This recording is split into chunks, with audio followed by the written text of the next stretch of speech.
안녕하세요. 사연 읽어주는 남녀입니다. 오늘도 와주셔서 감사드리며 그럼 오늘의 사연 읽어보겠습니다. 아직 출근 시간도 여유로운데 왜 저리 밥을 급하게 먹는 건지 모르겠습니다. 다들 바쁘게 살다 보니 밥 먹는 시간이라도 줄이며 사니 자연히 절이 되는 모양입니다만 그게 마뜩치는 않습니다. 저러다 체하면 어쩌려고. 천천히 먹어. 체할라. 아직 시간 많이 남았잖니. 제가 또 그랬어요? 알았어요. 근데 어머니는 왜 안 드세요? 먹고 있다. 사실 뜨는 둥 마는 둥 하는 게 맞습니다. 제가 먹는 것보다 아들 입에 밥 들어가는 모양이 더 보기 좋으니 자연히 그리 되더라고요. 애미라면 다들 그렇지 않을까요? 그렇다고 제 아들이 어린 놈도 아니고 벌써 40도 훌쩍 넘은 놈인데 여전히 제 눈엔 어린 시절 그때랑 달라진 게 아무것도 없답니다. 90 노모가 환갑 넘은 아들에게 차 조심하며 다니라고 한다는 우스갯소리가 다 그래서 나오는 거겠죠. 눈에 넣어도 아프지 않다는 말을 괜히 하겠습니까? 그러니 이런 듣기 싫다는 소리도 하는 거겠죠. 지난번에 내가 한 말 잊지 않았지? 뭐요? 선보라는 거 말씀이세요? 안 한다고 말씀드렸잖아요. 그러지 말고 한 번만 나가보자, 응? 괜히 말을 꺼냈나 봅니다. 결국 아들은 더 서둘러 밥을 먹더니 출근을 해버렸거든요. 예상하지 못한 건 아니었지만 아들의 고집만큼 저 역시도 물러설 수 없는 상황이니 어쩔 수가 없답니다. 다른 집 자식들은 초등학교나 중학교에 다니는 손주를 안겨주고 있을 나이인데 저놈은 저리 혼자 사니 신경이 안 쓰일 수가 없지 않습니까? 아니할 말로 결혼에 대한 생각이 없는 놈이라면 이리 재촉하지 않을지도 모릅니다. 근데 아들은 사실 누구보다 가정을 꾸리는 것에 대한 욕망이 크답니다. 이미 한번 결혼을 하기도 했고요.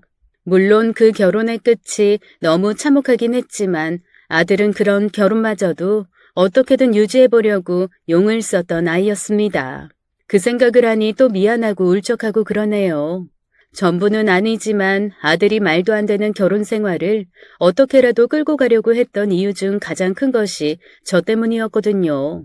이런 말을 하는 이유가 궁금하실 것 같아서 오늘은 그 이야기를 해드리려고 합니다. 안녕하세요. 전 부산에 살고 있는 70 먹은 할망구입니다. 지금은 아들과 둘이 바다가 보이는 아파트에서 살고 있어요. 남편은 한참 전에 세상을 떠났고 덕분에 아들과 둘이서 적적하게 살고 있습니다. 아들 역시 남편이 세상을 떠날 무렵 이혼을 하는 통에 남겨진 저희 두 모자가 이렇게 아웅다웅 하면서 살고 있어요.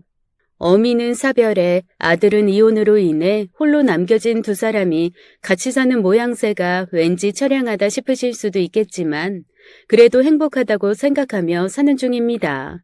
최소한 그전 상황에 비춰본다면 행복한 게 맞고요. 그 과정에서 저나 아들이 엄청나게 마음고생을 하긴 했습니다. 그래도 괜찮아요. 비온 뒤에 땅이 더 굳는다고 하지 않습니까? 저희 모자가 딱 그랬어요. 물론 그전에도 사이가 나빴던 건 아니지만 그래도 지금은 훨씬 더 좋아진 게 맞거든요. 이젠 서로를 온전하게 믿고 의지하는 모자가 되었으니 말입니다. 조금 눈치채신 분도 있겠지만 아들은 제 친아들이 아닙니다. 제가 재혼을 하게 되면서 처음으로 만나게 된 남편의 아들, 그러니까 재혼을 하면서 얻게 된 아들이었죠. 그때 아들이 9살이었답니다. 당연히 제가 친모가 아니란 걸 알라이죠. 고마운 건 그랬음에도 아들은 저를 특별히 밀어내거나 이유 없이 심술을 부리는 놈이 아니었다는 겁니다. 사실 걱정을 많이 했거든요. 제가 한 번에 결혼 생활을 하긴 했지만 자식을 낳지 못하고 3년 만에 이혼을 해서 아이 양육에 대한 경험이 없어서 더 그랬을 거예요. 게다가 친자식도 아니니 더 그랬죠. 무엇보다 재혼 자식들이 이유 없이 엇나가거나 반항을 하는 경우가 적지 않다는 얘기를 주변에서 많이 들어서 더 무서웠던 게 사실이에요. 근데 다 부질없는 말이었어요. 아들은 그리 살갑거나 곰살맞은 성격은 아니었지만 그렇다고 제가 계모란 이유로 적대시하거나 반항하는 그런 놈도 아니었거든요. 천성 자체가 유하고 어진 아이였어요. 그러니 제게도 언제나 공손한 태도를 유지했답니다.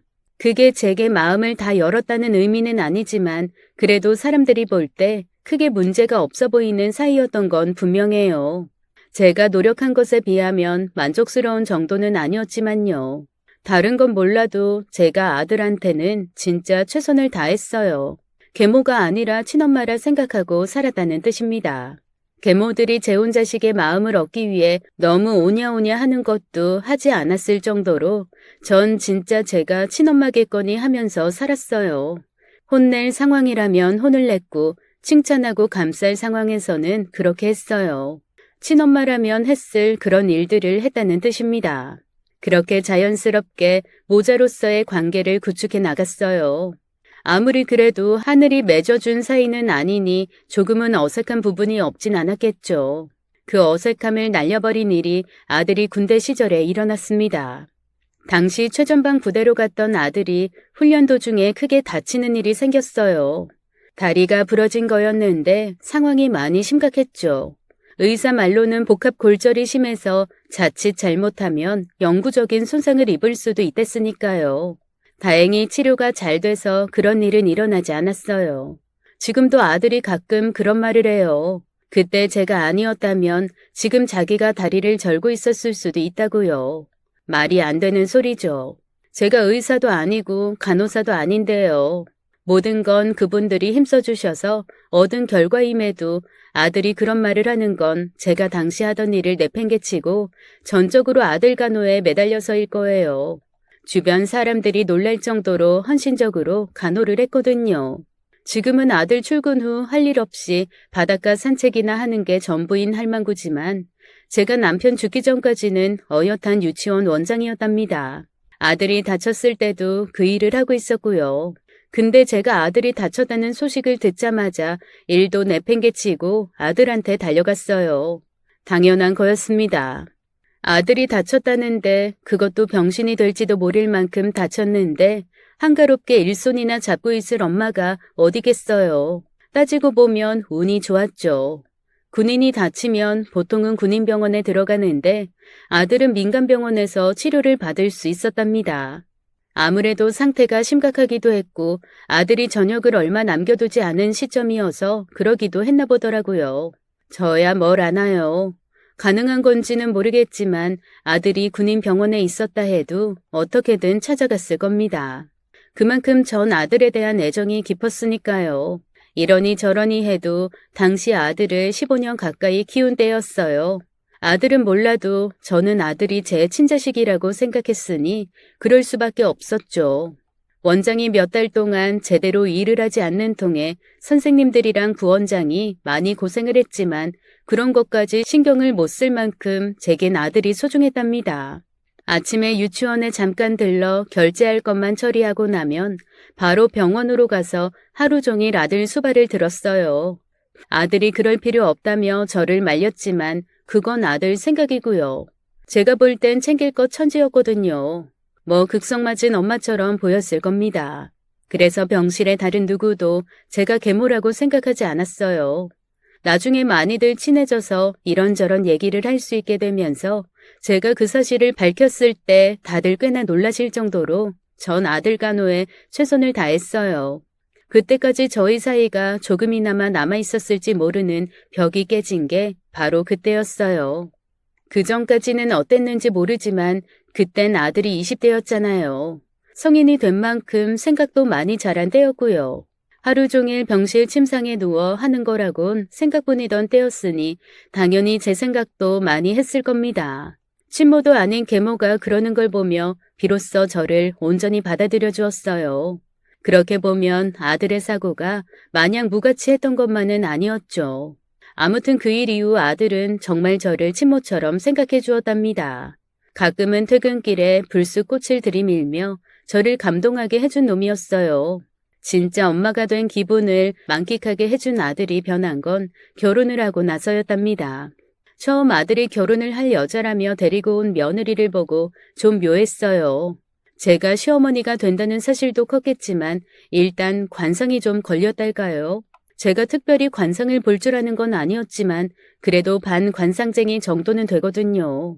아무래도 유치원 선생부터 시작해 원장이 되기까지 오랜 기간 일하다 보니 수시로 학부모들을 만나게 되잖아요. 대부분은 좋은 분들이시지만 심심찮게 진상짓을 부리는 사람들도 있답니다. 아무것도 모르는 애기들이 집에 가서 무심코 한 얘기를 트집 잡아 급식이 어쨌다니 혹은 선생들이 놀고 있었다느니 하며 불평을 하는 사람들 말입니다.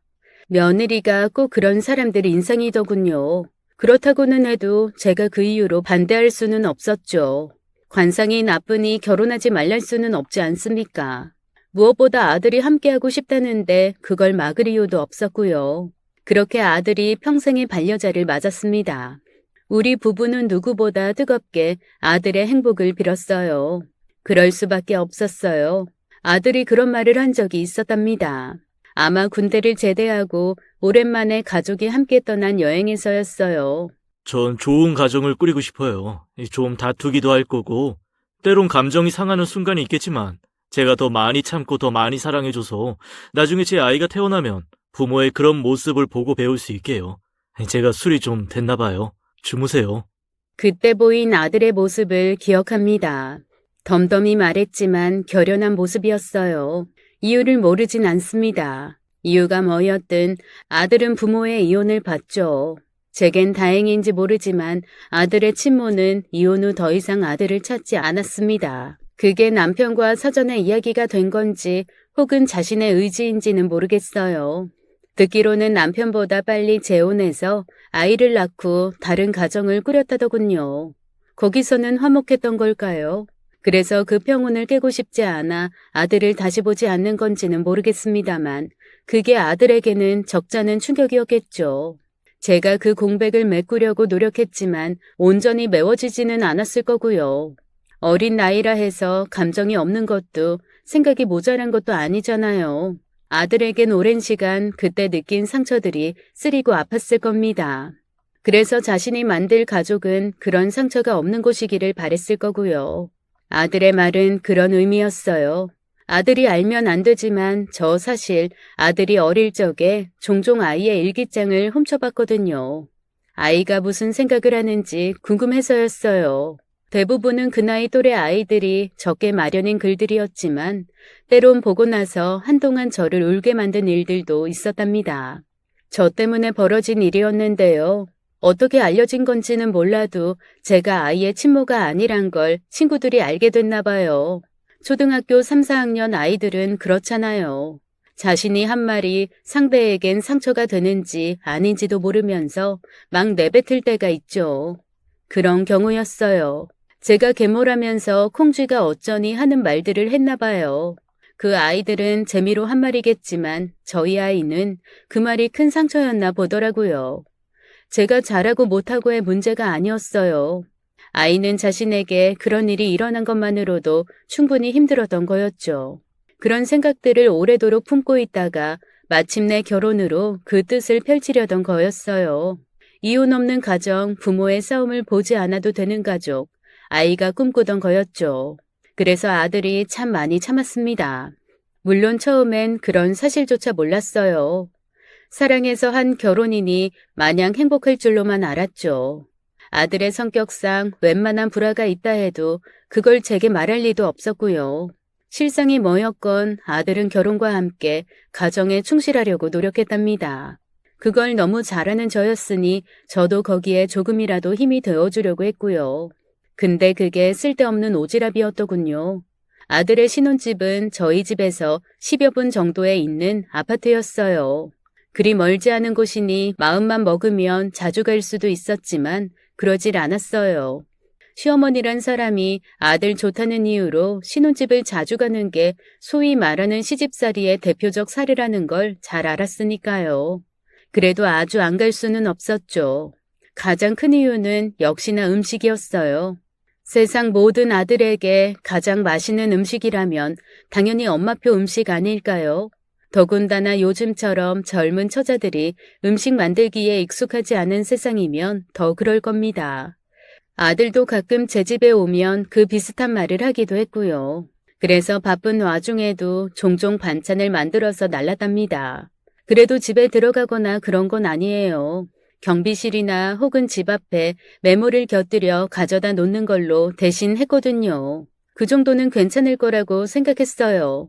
시어머니가 집에 들어와 이런저런 훈수를 하는 것도 아니고 그저 두 사람 먹을 음식을 가져다 놓은 거니까요. 실제로 그럴 때마다 며느리가 전화를 걸어와서는 너무 맛있게 잘 먹었다면서 감사하다 그랬으니 당연히 그런 줄로만 알았습니다. 그래서 바쁜 시간을 쪼개서 힘들게 음식을 만들어 달라던 거고요. 그러던 어느 날이었어요.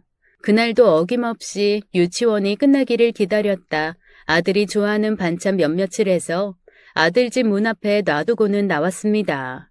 가을볕이 참 좋은 날이었어요. 좀 힘들기도 해서 아파트 놀이터 벤치에서 잠시 쉬었다 가려고 앉았답니다. 아파트 놀이터라는 곳이 아이들이 웃으며 노는 곳이기도 하지만 한편으로는 그 아이들을 지켜보는 부모들이 모이는 사랑방 역할도 한답니다. 제 바로 옆 벤치에 모여 앉은 여자 서너시 한창 이야기를 하고 있는 게 그 증거였죠. 굳이 그 여자들의 이야기를 들으려는 건 아니었지만 바로 곁이다 보니 안 들릴 수가 없잖아요. 게다가 주제가 시어머니 성토였으니 갓 시어머니가 된 저로서도 솔깃할 수밖에 없기도 했어요. 근데 이야기가 좀 이상하더라고요. 요 앞에 새로 생긴 반찬 가게 말이야. 너무 비싸지 않아? 아, 거기? 난 안 가봐서 모르는데 많이 비싸? 말도 마. 나물 몇 젓가락 담아두고 3,000원이야. 하기도 귀찮고 시간도 없어서 사 먹기는 하는데 좀 그래. 그 맘 알지. 자기 802호 윤주 씨랑 모르지? 우린 그 가게에서 공짜로 가져오는데. 하하. 귀가 번쩍 뜨이더라고요. 802호면 우리 아들 집이거든요. 같은 동 아파트인데다 이름이 며느리 이름이었으니 분명히 아들 집 이야기였어요. 802호? 거기가 가게야? 그냥 일반 가정이잖아. 부업으로 하는 건가? 근데 공짜로 가져다 먹는다는 건 또 무슨 소리야? 설마 그럴까? 그건 아니고 그 집 시어머니가 툭하면 반찬을 가져다 주시나 봐. 일주일에 한 번, 3일에 한 번꼴로 그런데. 근데 윤주 씨가 그 반찬 싫다고 나랑 402호, 301호 여송이네한테 다 나눠주거든. 그 할 맛이 시간이 차고 넘치나 봐. 그러니 매번 그렇게 갖다 주지. 근데 반찬 맛있어. 지난번 장조림은 한우인지 고기도 부드럽고. 내가 그래서 반찬 가게를 안 가. 생각했으면 윤주 씨 소개해줄까? 친하게 지내면 자기한테도 반찬 막 나눠줄걸? 하하. 자기는 안 먹고 다 나눠준다고? 그냥 조금 나눠주는 게 아니고? 자긴 싫대. 자기 음식 못하는 거 비꼬는 것 같은 기분이라나? 뭐 그럴 수도 있지. 아직 신혼이니까. 나라면 넙죽 절하겠다. 우리 시어머니는 왜 반찬도 안 해준대? 머리가 띵해지더라고요. 매번 맛있게 먹었다면서 전화를 해왔는데 실제로는 그게 아니었더군요. 처음엔 괘씸하다가 생각해보니 그조차도 간섭하던 게 아니었나 싶더라고요. 제 입장에서야 지들 편하라고 한 거지만 받아들이는 며느리는 그게 아닐 수도 있다는 생각도 들었고요. 한껏 코가 빠져서 집으로 돌아왔답니다. 시무룩한 표정으로 남편의 밥상을 차리자니 남편이 뭔가 이상한 듯한 말을 건네대요. 아이, 무슨 일 있어? 표정이 왜 그 모양이야? 왜 또 진상 학부모랑 한바탕 하기라도 했어? 설마 그냥 좀 안 좋은 일이 있어서. 뭔데? 무슨 일인데 그렇게 처져 있는 거야? 남편이 다시 묻지만 않았어도 그냥 넘어갔을 텐데 계속 관심을 보여주니 그냥 하소연하듯 이야기를 하게 됐어요. 그렇다고 그게 며느리를 탓하려는 의도는 아니었어요. 그냥 요즘 애들이랑 생각이 다른 걸 이야기한다는 식이었으니까요. 근데 남편 생각은 달랐나 보더라고요. 이야기를 듣던 남편이 막 화를 내는 것 있죠. 진짜 그런 일이 있었다고? 새아가가 그런 거 맞아? 목소리가 커진 남편을 보니 그제야 뭔가 일이 잘못됐음을 알겠대요. 남편이 굉장히 다혈질이거든요. 한번 화가 나면 물불 안 가리는 그런 스타일 말이에요. 부랴부랴 진화에 나섰지만 이미 늦었답니다. 너 어디냐? 집이지? 지금 당장 뛰어와. 새아가도 같이. 무슨 일이냐고? 와서 이야기 들으면 알 거 아니야? 오기나 해. 씩씩거리는 남편을 본 아들과 며느리가 금세 움츠러들었답니다. 너 알고 있었냐? 제게 들은 이야기를 전한 남편이 아들을 다그치더군요. 아무래도 며느리한테 직접 그러기는 쉽지 않았을 테니까요. 아니요, 그런 건. 당신 아버지 말이 사실이야? 아니에요. 제가 어머니가 힘들게 해준 걸 왜요. 가끔 저희 집에 와서 먹어본 친구들이 맛있다 그러면 조금 싸주기는 했지만 아들은 전혀 몰랐다는 표정이었어요. 며느리는 가끔 소량의 반찬을 선물한 적이 있다는 투로 변명했고요. 근데 다들 알았습니다. 아들의 표정과 며느리의 말투에서 느껴지는 다급함을 보면 제가 들은 게 맞았을 거예요. 근데 그걸로 더 크게 일을 만들 이유가 없었죠. 남편도 그럴 요량이었을 거고요. 일종의 경고였죠. 한 번은 넘어가겠지만 다시는 그러지 말라는 경고 말입니다. 그렇게 아들 내외가 떠나갔어요. 쓸데없이 아들을 부른 일로 남편을 탓했죠. 남편은 내 편을 들겠다며 벌인 일인데 오히려 타박을 들으니 심기가 편치 않았나 봅니다. 근데 가장 심기가 불편했던 건 며느리였을 거예요. 자기 집에 가서 아들이랑 한바탕 하는 건 아닌가 싶어 걱정이 될 만큼 며느리의 표정이 안 좋아져서 나갔으니까요. 없는 데서야 나라님 욕도 하는 게 인지상정이라지만 알지도 못하는 젊은 여자들한테 한가해서 반찬이나 만들고 있는 뒷방 늙은이 취급을 받은 저라고 해서 기분이 좋을 리가 없죠. 그 나이 먹어서도 감정 달래기가 쉽지 않더군요. 세상 헛산 거죠. 그 일 이후 아들 집에 반찬을 가져다 나르는 일은 중단했습니다. 더불어 며느리와의 사이도 껄끄러워졌고요. 그건 며느리도 그랬습니다. 수시로 오던 전화도 많이 줄었고요. 그래도 그때까지는 며느리가 저를 시어머니로 대접하던 시절이었어요. 어느 때부터는 연락도 없고 심지어는 제 생일이나 축하 전화도 잘 걸지 않게 됐거든요. 그건 아마 남편의 사업 때문에 남편과 아들 내외가 부산으로 가게 된 후부터였어요. 남편의 주특기가 사업 벌이기였어요. 그렇다고 허황되게 한탕주의 이런 식은 아니었고요. 될 만한 사업에 투자도 하고 때론 직접 경영을 하기도 했어요. 그런 것 중에 하나가 부산의 업체였어요. 처음엔 남편이 투자하는 선에서 시작됐는데 생각보다 전망이 보였나 봐요. 결국 남편이 직접 뛰어들기로 결정이 났어요. 문제는 그러려면 남편의 거주지가 부산으로 바뀌어야 했는데 제가 그럴 수 없었어요. 제 유치원이 여기 있는데 제가 부산으로 갈 수는 없던 거죠. 정말 괜찮겠어. 그냥 이번 기회에 좀 쉰다 생각하고, 그냥 같이 가지. 아직 쉴 나이 아닌 거 알면서. 그리고 당장 유치원 손 놓을 수도 없고. 어쩌지? 나도 이번 거는 직접 해야 하는데. 어쩌긴 주말 부부 하는 거지. 20년을 넘게 붙어 살았으니 좀 떨어져 사는 것도 나쁘진 않고. 아쉽긴 했지만 이젠 남편을 품에 끼고 살아야 할 나이도 아니었습니다. 매번 힘들게 일하고 들어와 남편 밥 차리는 것도 적당히 지쳤기도 했고요. 그렇게 우리 부부는 서울과 부산에서 각자 지내게 됐답니다.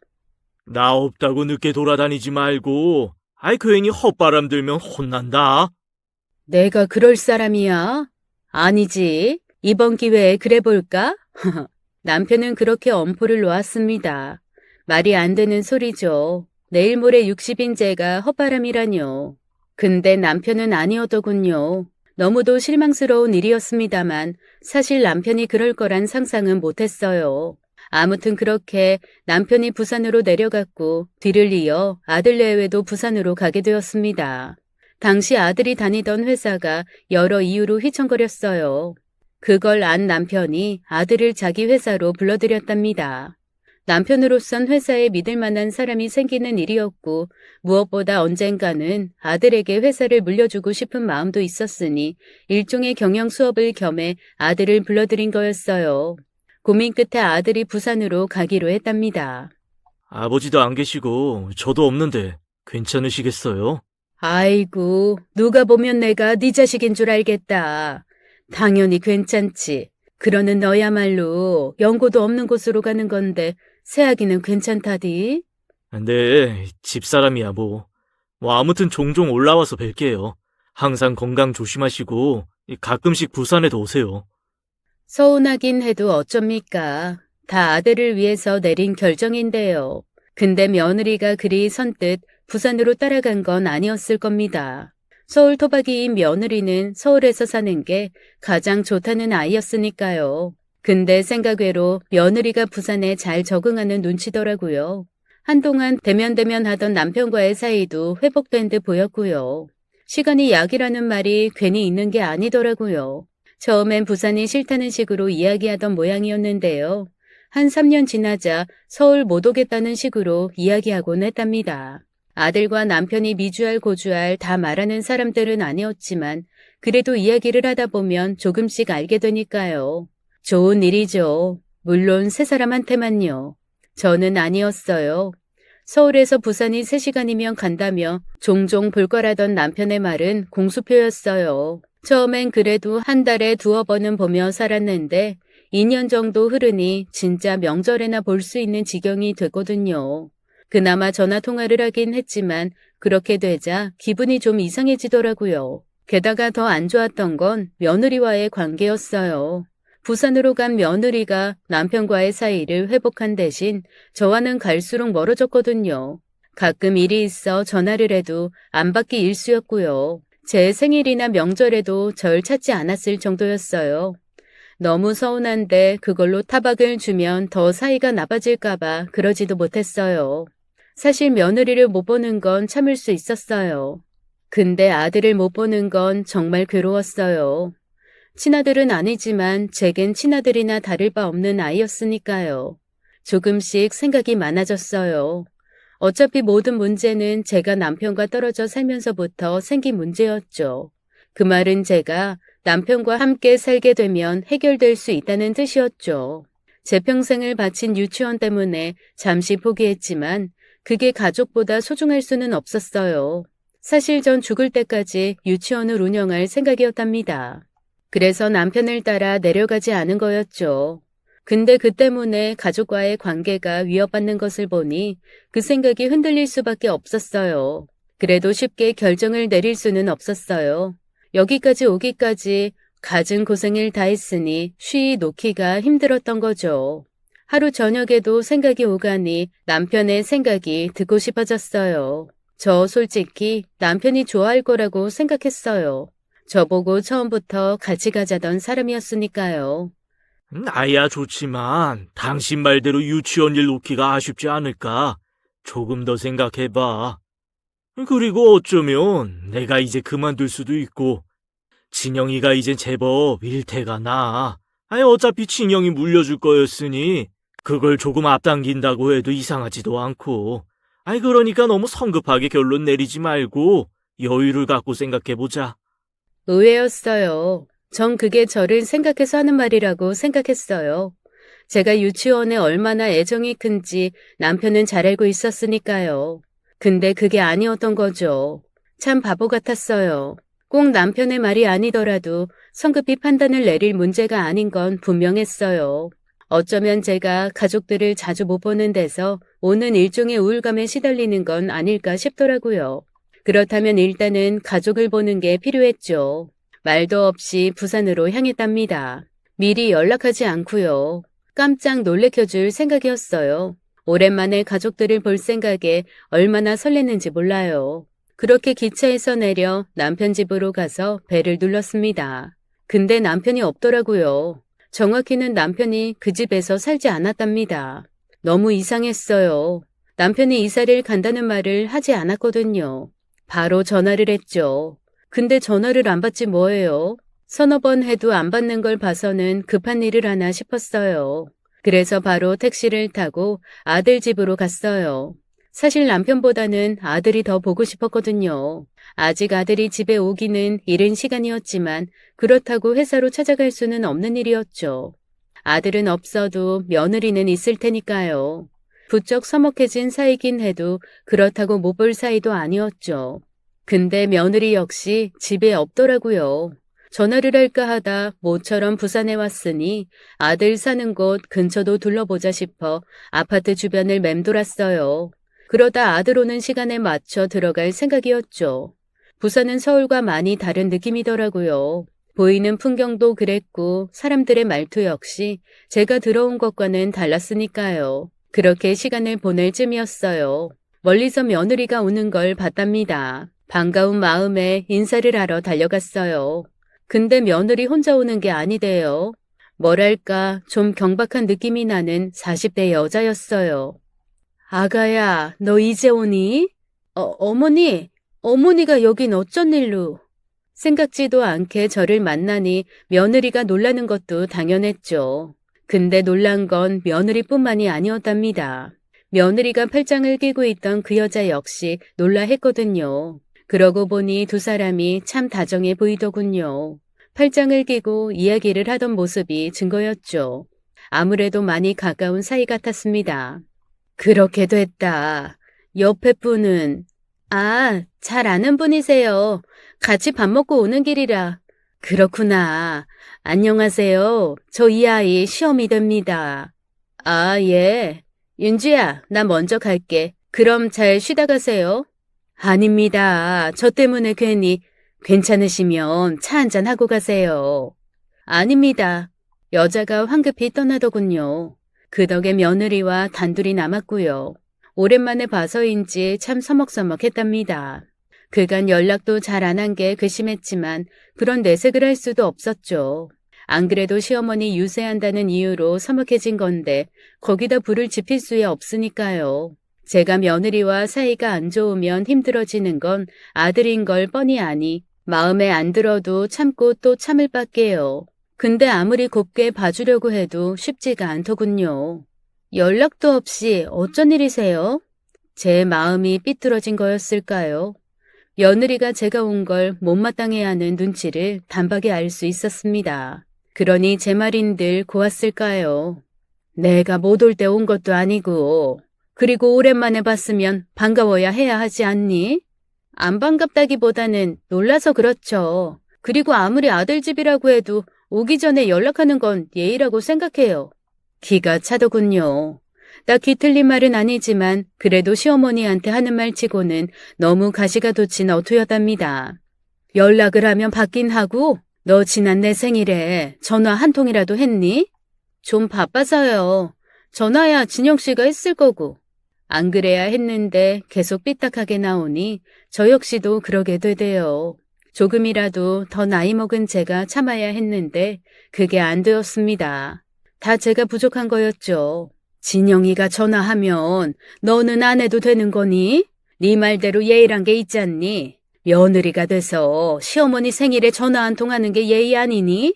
어머니는 무슨 말씀을 그렇게 하세요? 그럼 어머니는 저한테 예의 차리셨어요? 진짜 막 나가자는 투였습니다. 바로 그때 아들이 오지 않았다면 진짜 시어머니와 며느리 사이에 제대로 전쟁이 일어났을지도 몰랐습니다.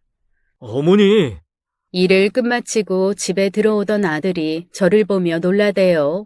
며느리가 놀란 것과는 또 다른 형태의 놀라움이었습니다. 연락도 없이 어떻게 잘 오셨어요. 그간 잘 지내셨죠? 아들의 얼굴에 서린 웃음을 보니 방금 전 제가 화낸 것도 까맣게 잊었답니다. 그래, 일이 많이 힘드니? 얼굴이 왜 그 모양이야? 그냥 상투적인 말이었습니다. 세상 모든 어미가 오랜만에 자식을 보면 왠지 안 되어 보이는 느낌이 들잖아요. 그래서 그런 말을 한 건데 그걸로 시비를 걸어올 줄은 몰랐습니다. 어머니, 무슨 말씀이세요? 제가 진영 씨 먹을 것도 안 챙긴다는 말씀이세요? 생각지도 못한 며느리의 말에 잠시 어안이 벙벙해졌습니다. 단 1%도 며느리를 타박하기 위한 의도를 지니고 한 말이 아니었으니까요. 그건 아들도 마찬가지였을 겁니다. 당신 지금 뭐라는 거야? 어머니가 그런 의도로 한 말 아니잖아. 죄송해요. 저 사람이 좀 힘들어서. 아니긴, 나한테 지금 뭘 하시고 싶어서 그러시는 거잖아. 그만해. 어머니 나가세요. 제가 맛있는 부산 음식 사드릴게요. 진짜 뭐라고 하고 싶었습니다. 어쩜 저렇게 막 나가는 건지 이해할 수 없을 정도였거든요. 그런데 아들의 표정을 보니 그럴 수가 없었습니다. 아들이 나와 며느리가 다투는 걸 차마 보고 싶어 하지 않았으니까요. 그렇게 밖으로 나왔습니다. 당연히 며느리는 내다보지도 않았죠. 아들은 그게 못내 죄송하다는 투였습니다. 죄송해요. 오늘 힘든 일이 있었나 봐요. 제가 단단히 일러둘게요. 아니다. 걔 말이 틀린 것도 없지. 내가 연락도 안 하고 온 것도 맞고. 아니에요. 그건 그렇고, 뭐 드시고 싶으세요? 제가 맛있는 거 사드릴게요. 마음 같아선 아들이랑 시간을 보내고 싶었지만 그럴 순 없었죠. 이러고 들어가면 며느리랑 또 한바탕 할 게 불을 보듯 뻔했으니까요. 아니다 됐다. 들어가라. 난 네 아버지한테 가봐야지. 맞다. 네 아버지 이사한 모양이더라. 집에 갔더니 다른 사람이 있더라고. 네? 이사라니요. 아버지가 이사했다고요? 저 몰랐어요. 매일 회사에서 보는데 그런 말씀 없으셨는데. 아들도 모르더군요. 갈수록 이상했습니다. 아버지와 아들이 말 잘 안 하는 거야 누구나 아는 일이지만 그래도 이사하는 정도는 말 안 할 리가 없는데 말입니다. 잠깐만요. 제가 전화해 볼게요. 안 그래도 전화했는데 안 받더라. 무슨 바쁜 일 있나 보지. 집사람은 알 거예요. 요새 아버지랑 시간 보낸 적도 많고. 그건 좀 신기했어요. 아들보다 며느리랑 더 시간을 보낸다는 게. 아무튼 아들이 며느리에게 남편의 새 집 주소를 물어보고 나서 얼마 후 바로 남편에게서 전화가 걸려왔답니다. 이 사람아, 오면 온다고 하지. 기다려. 내 당장 갈게.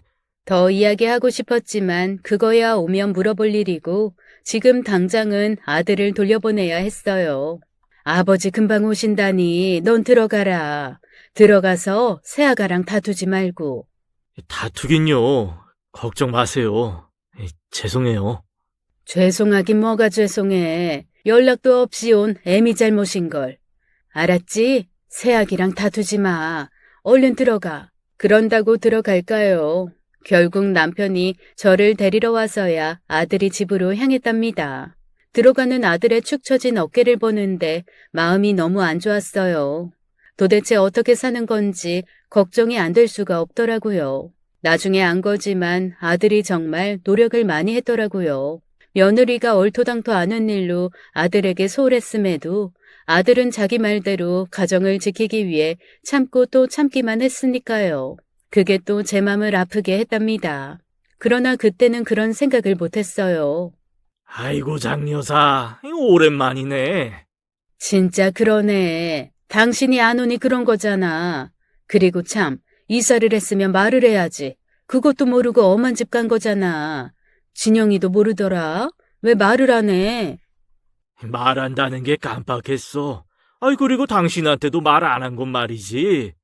남편 말대로 살던 집의 전세가 끝났대요. 다른 곳에 집을 알아보고 있긴 한데 딱히 마음에 드는 곳이 없어서 당분간 호텔에서 지내고 있다더라고요. 호텔? 요새 돈이 차고 넘치지? 호텔은 무슨... 뭐 마음에 안 드는 전세 구하는 것보다야 낫기도 하고. 그리고 진영이한테서 말 안 들었어. 요새 나 잘 나가. 돈도 잘 벌고.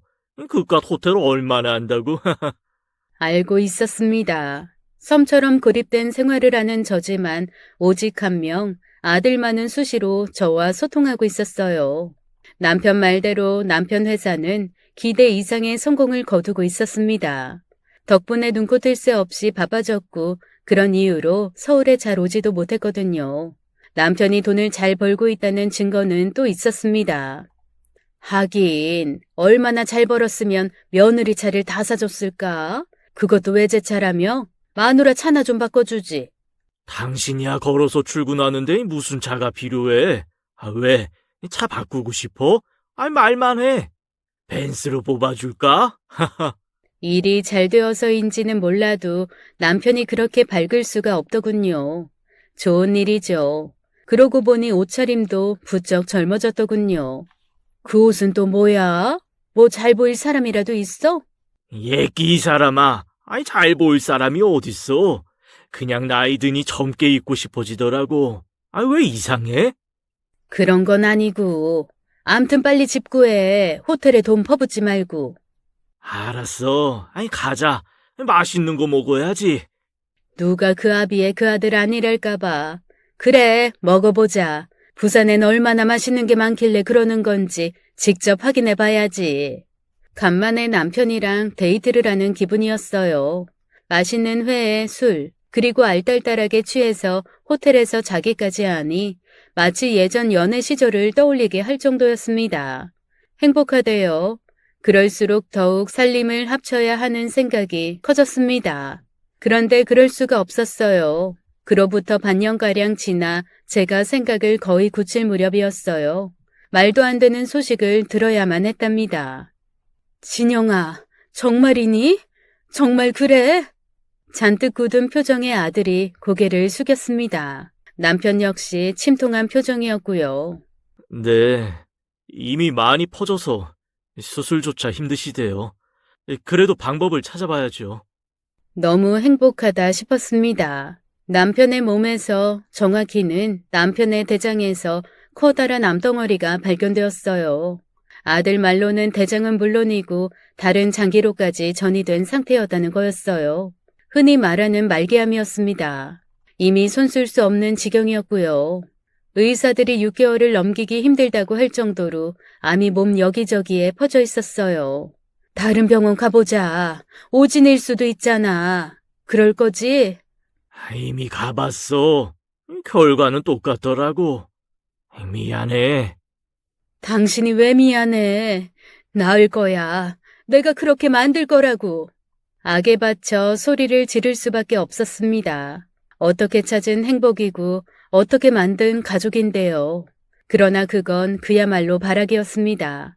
세계적인 의학기술을 지닌 대한민국 의사들이 손을 들 수밖에 없을 정도로 남편의 몸은 회복 불가능할 지경이었으니까요. 그날 이후 전 남편을 데리고 안 가본 데가 없었습니다. 의사들이 손을 들었다고 손 놓고 있을 제가 아니었어요. 허무맹랑한 소리인 줄 알지만 어디선가 암 환자를 낳게 했다는 소식만 들으면 바로 몸을 움직였거든요. 사실 남편을 데리고 가는 게 바람직한 건 아니었습니다. 하루가 다르게 급속도로 쇠약해져가는 남편이 차를 타고 움직이는 것만으로도 엄청나게 괴로운 일이었으니까요. 그러나 남편은 그 모든 괴로움을 다 참아냈습니다. 저한테 너무 미안해서였죠. 미안해. 내가 당신한테 할 말이 없어. 이런 놈을 뭐가 예쁘다고? 당신이 예뻐서 그러는 거 아니야. 당신 한 짓 생각하면 당장 내치고 싶지만 그러면 내가 힘들 것 같아서 그래. 다 나 때문에 그러는 거야. 내가 당신 살리려고 발악했다는 걸 보여줘야 내가 당신한테 한마디라도 더 할 것 같아서. 그래. 무슨 소리를 해도 괜찮아. 들어도 싸지. 그래도 고마워. 진심으로. 생각해보면 내 인생에서 가장 큰 복이 당신을 만난 거야. 이건 진심이야. 진짜로 미웠지만 또 그만큼 사랑한 사람이었어요. 그래서 더 기를 쓰고 매달렸지만 모든 게 다 헛된 일이었어요. 남편은 제 손을 잡은 채 세상을 떠났습니다.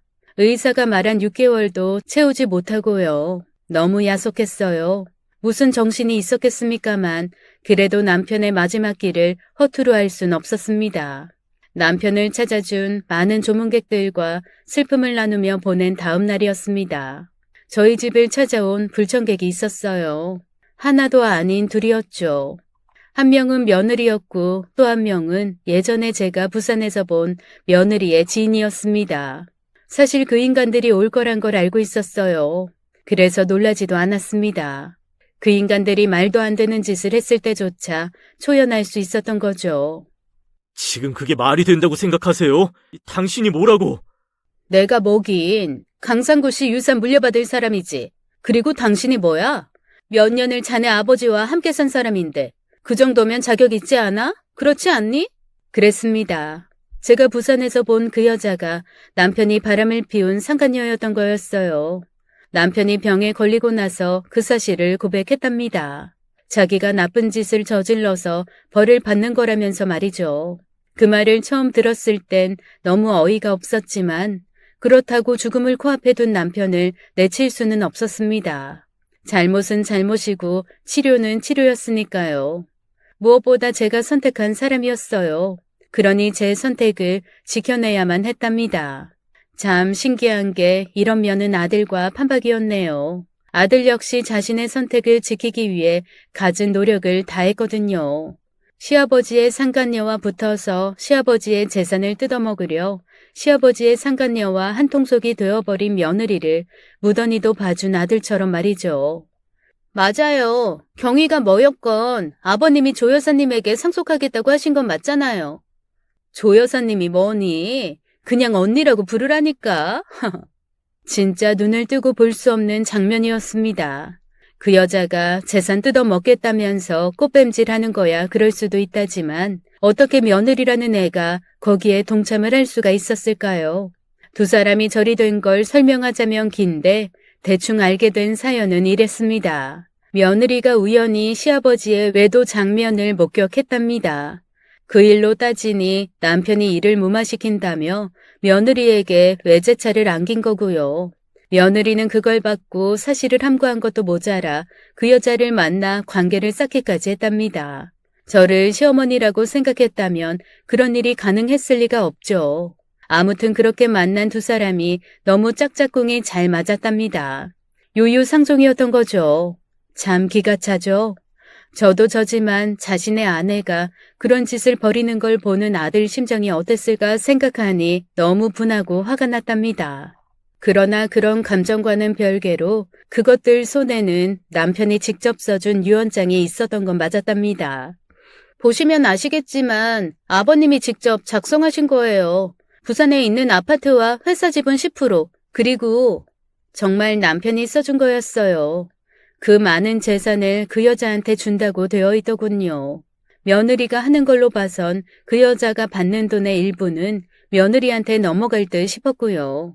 한심했습니다. 겨우 그 돈 얼마 때문에 가족을 배신한다는 사실이. 맞네요. 아버지가 써주신 거. 맞다니까. 그 양반이 직접 나랑 예합해서 쓴 거야. 그치? 네, 맞아요. 저도 직접 봤어요. 그게 맞다면 당연히 드려야죠. 아버지 유언인데. 근데 궁금해서 그래. 당신은 왜 이러는 거야? 어떻게 아버지 불륜을 보고도 그러냐고. 가족이면 당연히 화를 냈어야지. 나한테 알리고 어머니한테 알려서 혼쭐을 내게 했어야 하는 거 아니냐고.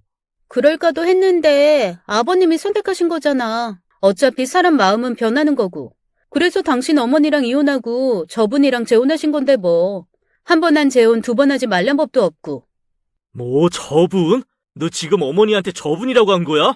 어차피 당신 친어머니도 아니잖아. 이젠 연도 끊어진 사이인데 시어머니라고 할 이유도 없고. 정말 기가 찬다. 내가 그동안 당신 하는 게 예뻐서 봐줬다고 생각하는 모양인데. 왜 그래? 내가 틀린 말 한 것도 아니고. 어차피 친엄마도 아니니 이젠 우리도 자유롭게 살면 되잖아. 저런 생각을 하고 있는 줄도 몰랐습니다. 며느리는 처음부터 제가 아들의 친모가 아니니 딱히 시어머니라고 여기지도 않은 모양이었어요. 그러니 그렇게 행동을 한 거였겠죠. 안타깝더군요. 한편으로는 마음이 아프기도 했고요. 그래도 아들만큼은 아니었을 겁니다.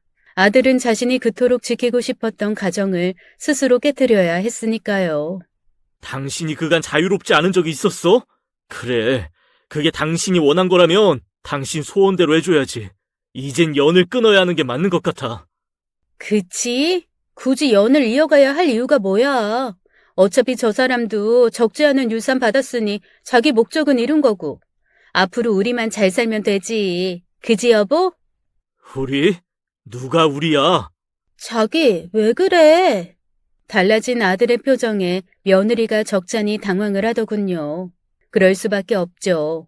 남편의 불륜녀한테 받기로 한 돈이 얼만지는 몰라도 그게 아들이 물려받을 유산만큼은 아닐 테니까요.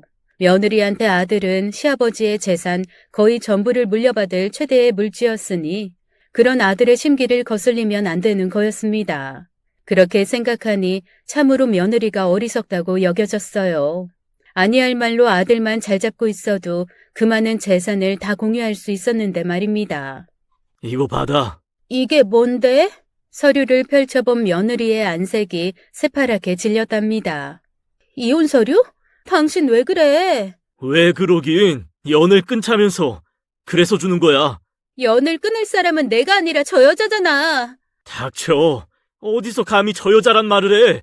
저분은 내 엄마야. 세상에 무슨 수로 엄마와 자식의 연을 끊을 수가 있어. 아들의 말에 며느리가 사시나무 떨듯 떨었답니다. 근데 떤 건 며느리만 그런 게 아니었어요. 저 역시 막 떨렸거든요. 아들이 저를 엄마라고 불렀기 때문입니다. 아들은 언제나 저를 어머니라고 불렀어요. 성격이 그랬기 때문이기도 하지만 아무래도 그건 친엄마와 저를 구분짓는 방법이 아니었나 생각해요. 근데 그런 아들이 저를 엄마라고 불렀다는 건 절 진정한 부모라고 생각한다는 뜻이니까요. 제 맘대로 해석했다셔도 상관없어요. 제가 느끼는 게 중요한 거니까요. 재산이든 뭐든 다 필요 없었어요. 저한테 중요한 건 아들이었으니까요. 아들이 진심으로 저를 생각하는 것만으로도 전 아무 불만이 없었어요. 근데 며느리는 아니었겠죠. 그러니 저렇게 비는 거였을 테고요. 내가 잘못했어. 나 이제부터 진짜 잘할게. 그러니 제발. 늦어도 너무 늦었었지요. 아들은 자기의 결정을 돌리지 않았으니까요. 옆에서 그걸 지켜보고 있던 불륜녀도 좀 놀라는가 싶었지만 곧 며느리 편을 들대요. 그만해. 보면 모르겠니? 참 독하네. 그 재산 지키겠다고 마누라를 내쳐? 이래서 남자는 믿을 게 못 돼. 내가 말했지? 믿을 건 돈뿐이라고. 그래도 이 돈은 챙겼잖아. 난 약속 지켜. 이거 30%는 분명히 너 줄게. 그러니 그만 빌어. 너도 네 남편 마음에 안 들었잖아. 유유상종이라더니 딱 그랬습니다. 아무리 빌어도 안 될 거란 걸 알았을 거예요. 그래도 살아온 세월이 있으니 아들을 모르진 않았을 거고요. 막상 포기하니 이제 막 나가자 싶어지는 모양이더군요. 참나. 그깟 돈 몇 푼에 먹으리 유세를 떠는 건지. 그래 이혼해. 대신에 위자료 줄 각오하고. 위자료? 네가 한 게 뭐 있다고. 네가 한 걸로 보면 위자료를 내놓아야 할 건 내가 아니라 너야. 뭐라고? 뭐 그건 법정 가서 확인하면 되겠지. 일단 이 돈부터 내놔. 아버지의 유언장을 들고 휘휘 내젓는 며느리와 불륜녀를 보던 아들의 얼굴에 웃음이 피어났습니다. 왜 웃어? 돈 주려니 속이 쓰려? 그래도 이건 약속이니 어쩔 수 없지. 그러게. 내가 왜 웃는 걸까? 이것 때문일까? 아들이 두 여자에게 서류를 내밀었습니다. 뭔가 싶어 보던 여자들이 의아한 표정을 짓더군요. 보고도 모르겠어. 그럼 내가 설명해 줄게. 여기 아버지가 준다고 한 것들 말이야. 그게 아버지 재산이면 줄 수 있지. 당신 거니까 처분도 당신 생각대로 하실 수가 있는 거야. 근데 말이지, 그게 아버지 재산이 아니면? 도대체 무슨 말을 하는 거야? 아버님 재산인데 왜 아니라고 해? 그래서 보라고 줬잖아. 거기 아파트며 회사 지분이며 그 밖에 모든 것이 누구 것인지 보라고. 적혀있지 않아? 장미수라고. 바로 엄마 이름 말이야. 무슨 말인지 갸우뚱하다 비로소 이해를 했나 보더군요. 그게 말이 돼? 아버님 재산이 왜 저 여자 건데? 처음부터 그랬어. 우리 집 재산 모두 다 엄마 앞으로 되어 있어. 그러니까 아버지가 자기 것도 아닌 걸 준다고 하신 거고. 애초부터 그럴 수 없는 일이었지. 남의 재산을 어떻게 준다 만다 해. 넋이 빠진 얼굴이었습니다. 순식간에 눈앞에서 거금이 날아가니 그럴 수밖에 없었죠. 아무리 아니라고 우겨봐야 소용이 없었죠. 제 재산을 무슨 수로 받아낸답니까? 이제 알았지. 당신들은 우리 집에서 10원 한 장도 못 가져가. 그리고 당신은 갈 때 차 키 두고 가고. 그 차 우리 회사 차니까. 참, 집에서 당신 물건은 다 빼서 이미 당신 친정으로 보냈어. 이사 비용도 청구할까 했는데 그건 엄마가 말리셔서 내가 냈고, 위자료는 변호사 사서 청구해봐. 변호사 살 돈이나 있는지 모르겠지만 말이야. 며느리는 자신의 실수를 깨닫고 다시 한번 매달렸지만 모든 건 완벽하게 정리가 된 후의 일이었어요. 더는 되돌릴 수 없다는 뜻이었죠. 그렇게 며느리는 친정으로, 불륜녀는 자기 자리로 돌아갔습니다. 며느리는 위자료를 받겠다며 난리를 부렸지만 그럴 수 없었어요. 자기가 한 짓을 우리 변호사가 다 까발렸으니 판사가 들어줄 리가 없었죠. 맘 같아선 불륜녀에게도 위자료를 청구하고 싶었지만 그러자면 죽은 남편에게 치욕이 될 것 같아 그것만은 참았답니다. 그렇게 악마 같은 두 여자를 내쳤어요. 그리고 이젠 아들과 저 둘이서 하루하루를 살아가고 있답니다. 아들이랑 사는 건 좋지만 그렇다고 해서 평생 이렇게 살 수는 없겠죠. 아들이 가정을 꾸리면 저는 외로워질 테지만 그래도 제 자식놈에게 제대로 된 짝 하나가 어서 빨리 생기기를 바라고 또 바라는 중입니다. 저도 손주 하나쯤은 봐야 속 편하게 떠날 수 있을 것 같고요. 어디 좋은 처자 하나 있으면 소개시켜 주시지 않으실랍니까? 저희 아들 정말 바르고 참한 놈이니 후회는 없으실 거라 장담합니다. 오늘의 사연 어떠셨나요? 꼭 핏줄이어야만 진짜 가족인 건 아니라는 생각이 다시 한번 들었습니다. 두 모자가 평생 서로 아끼며 잘 살았으면 좋겠네요. 오늘도 끝까지 함께 해주신 여러분 정말 감사합니다. 저희는 다음 사연으로 다시 돌아올게요.